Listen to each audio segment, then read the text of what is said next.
Welcome back to The Big Picture. When I was growing up, my mom was a pretty tough lady. I didn't often see her cry. Once, though, she was really upset, and when I finally got her to explain what was going on, I learned that she had just found out that her best friend had been diagnosed with breast cancer.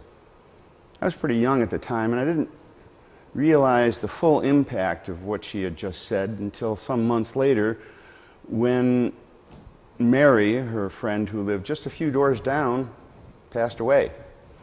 I guess most people in the world might have a similar story to tell.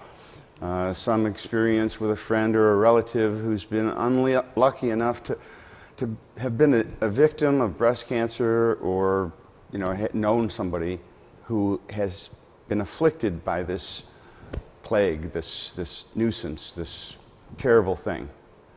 My guest on The Big Picture is a little more familiar than most with this menace. Mercedes Wilson is a breast cancer survivor. She's no stranger to WBBZ, having been one of our talented hosts on the Daily Buzz 716 and a frequent contributor to Bragging Rights. Mercedes has taken control of her health and well-being and reached out to women everywhere by forming an organization called For Our Daughters. That's to encourage women to take control of their health and well-being. And Mercedes now is the host of her own program, The Mercedes Wilson Show, that's based here in Buffalo and seen on occasion here on WBBZ and in 161 countries on various platforms. She's hosting a gala at the Buffalo Grand Hotel downtown on October 26th. And if you're one of those people who can identify with the story I just told, this segment, you may consider attending that gala. In a nice way. It's a fun way to do your part to help fight something that really needs to be fought and beat. And now, welcome to Mercedes. You set it off, Phil. You set it off. It's one of those things, You didn't need me. Okay, we'll see. That wraps it up.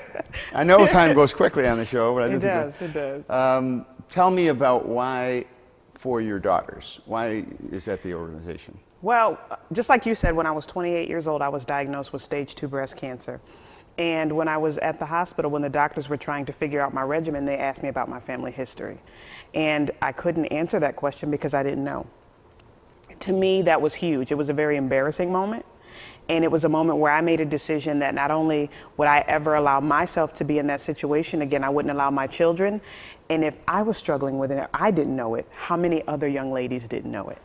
So that's literally where For Our Daughters came from. It came from my battle with breast cancer and me not knowing my family history. And I wanted to make the decision to help other ladies, other young ladies, learn how to speak up for themselves, learn how to advocate for themselves. So we go into high schools all across Western New York. We served over 2,000 young ladies in 2019. In 2020, we want to double that number. But we do workshops to show them how to advocate for themselves, how to go home and start that conversation to learn their family history. And for people like me, or for people who are out there and just don't really know a lot about breast cancer, is it, when you talk to people, is it environmental, is it behavioral, is it genetic, is it all of the above? What causes someone to be susceptible to breast cancer? Well, for women, I know it's as you age. You know what I mean? Our odds increase as we age. There's so many different factors. I didn't have it in my family, or it wasn't in my immediate family, so to them, I was an anomaly. They were just like, okay, you're kind of a freak of nature type thing. So it could have been environment. It could have been anything. We don't know. But women, as we age... but that wasn't the case. In your case, you were a very young woman. It wasn't. It literally, like the doctors were astounded, like where did this come from?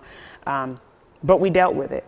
And that's where, that's why For Our Daughters is so important, because 80% of the cases of women that find breast cancer, it's not in their family. So that's a big number.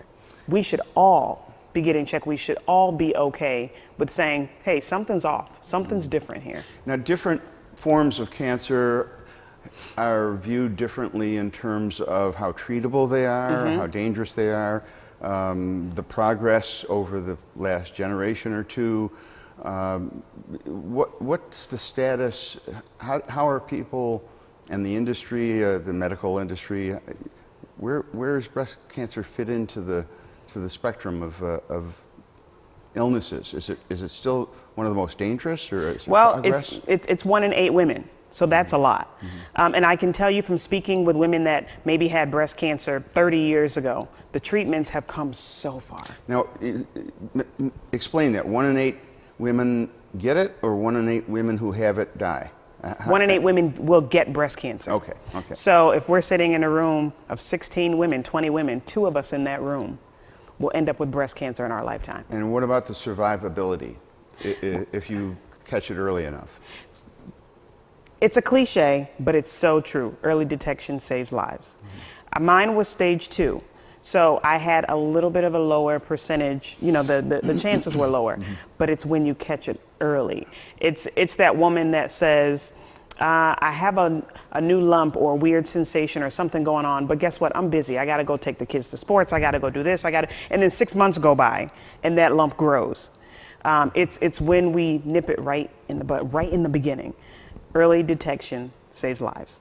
And the best way to catch it is it, I've heard different things, mammogram or self-examination. What? I say do it all, Phil. Okay. I say do it all. Because if you know something is off, and not everybody has those symptoms. For me, I thought it was a pulled muscle. I had recently moved and I thought I had a pulled muscle, and my doctors brushed it off as exactly what I thought it was. Some women have knots, some women have discharge. It's so many different things. But even if you just feel like something is different, you have to have a good enough doctor that says, you know what, let's look into this. Your life matters. Now, the story I told at the beginning, our neighbor who was diagnosed and passed away relatively quickly, that was a long time ago. How much progress has been made in this field in the past generation? Well, research is huge, and it's done so much, and that's what I was telling you a few minutes ago. When I speak with women that have had breast cancer 30 years ago, the treatments are amazing. Like, I complain about what I had to go through, but I've sat with some ladies that had it 30 years ago, and it can bring you to tears, the stuff they had to deal with. And cancer is hard now, but I can't imagine having to go through what they went through as far as side effects and, not having the technology that we have. So technologically and as far as medicine, we've come a long way. Well, let's talk about For Your Daughters first. Tell me about the organization. How does it help? What do you do? Tell me a little bit about how to get involved. Well, we serve our community. It's young ladies ages 11 to 19. And we literally go into the workshops, go into the high schools, take over their phys ed departments for 4 days in a row. In 2 days, we do workshops, one-on-one or one on the group. And we talk about the issues that matter to the young ladies. So we get in their faces, what are you struggling with? What are you dealing with? And then we work that out and show them how they can turn that around and advocate for themselves. And then the second 2 days, day 3 and 4, we do Zumba with them. We do something physical to show them that living a healthy lifestyle can be fun. Last year, like I said, we reached over 2,000. We're looking to double that number in 2020. So that's great. Yes, that's terrific. It is. And the gala coming up, yes, tell me about that. Yes. October 26th. It is themed for the Roaring 20s. So get your flapper dresses out, ladies, men, get your suits out. And a Thompson submachine gun and you can. my fedora. Okay. You can. But it's dinner, it's dancing, it's tons of raffles. It is so fun. It is so fun. It's from 6 to 10 at the Buffalo Grand Hotel. My friend Harry, that's a great place. It's going to be a great night. Okay, that's good. And it's the 26th. Yes. Okay, and let's see, how many people do you expect? Probably around 200. Okay. Probably around 200. And you've done this before. This is not the first one. This is our 8th one. The 8th. This is our 8th. We've been doing this for a while. This is great. How long have you had For Our Daughters? Going on 8 years. Okay, so you've had one every year. Yep. Okay, that's great. And over all those years, now last year you reached 2,000. Yes. And you're looking to double that. Over the course of the 8 years, how much do you think you've touched? How many people? At least 6,000. Yeah. At least 6,000. All in the Buffalo area schools? Oh yeah, we go from Medina to Niagara Falls. Yeah. So we're everything in Okay. between there. And if somebody wants you, if there's a principal out there or teach one of the teachers, Yeah. how do they reach you? How do Yes, they- forourdaughtersinc.org. Go right to our website and hit the contact us email. Comes to me, so we're looking for that. Is it limited to schools, or can any organization reach out to you? And It's community. It's Western New York community. So you can be a school or organization. all right, well, very good. Thank you, know, Phil. This is terrific. It's a great thing. I mean, to be affected by this. Sometimes people feel like it's they're being singled out and they're so alone, and it's hard to deal with. It is. And to have an organization that helps and to prepare people to deal with it and hopefully avoid some of the worst, God bless you. That's very good. Thank you. Well, that's it for the big picture today. I want to thank Mercedes for being my guest, and as always, I want to thank you for watching WBBZ-TV. Remember, this is your TV station, your only local TV station in Western New York. And again, thanks for watching the big picture, and we'll see you next time.